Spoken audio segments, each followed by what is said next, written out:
যদি কেউ অস্ত্র বাহির করে তাহলে তার ব্যাপারে কঠোর ব্যবস্থা নিতে হবে। নন বেইলেবল, কোনো বেল পাবে না। অস্ত্র মানে তুমি যাও, থাকো। এখানে যে জিনিসগুলো আমি খুব ইম্পর্টেন্ট মনে করি, একটু আগে বোধহয় আমি বলেছিলাম, খেয়াল নেই, অস্ত্রের ব্যাপারে অস্ত্রটাকে নিয়ন্ত্রণ করতে হবে। যত ধরনের প্রাইভেট আর্মস হোক, যে কোনো ধরনের আর্মসকে একটা 7 দিনের সময় দিয়ে যেটা ইয়েতে জমা দেবো। তারপরে অন্যরকম গ্রেনেড, এটা সেটা কি আছে না, সব কিছুকে নিয়ন্ত্রণ করতে হবে। কেউ অস্ত্র বহন করতে পারবে কিন্তু না। 5 আগস্টের পর যেসব অস্ত্রর এখনো হদিস পাওয়া যায়নি সেগুলো তো এখনো উদ্ধার করা নিয়ে এক ধরনের প্রশ্ন রয়ে গেছে।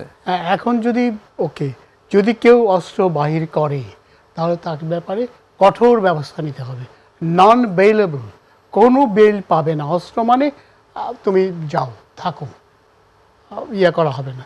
এটা আরেকটা কথা একটু আগে আলোচনায় এসেছিল যে এই যে হাসিনা, না, কিন্তু আমরা তো অপব্যবহারও দেখেছি। অস্ত্র অনেক সময় দিয়ে, অনেক সময় নাটক সাজিয়েও তো অনেককে হয়রানি করা হয়। মানে এই ক্ষেত্রে আসলে কি হবে? মানে এই জায়গাটা নিশ্চয়তা কিভাবে দিবে আসলে মানুষকে, সাধারণ মানুষকে? এখন পাবলিক কি বলে, এই লোকটা কি অস্ত্র চালায়, এই লোকটাকে অস্ত্র চালাতে পারে? পারসেপশন, পাবলিকের পারসেপশন দিয়ে আসলে কোনো কিছু ফলাফল হয় কিনা আদৌ আসলে?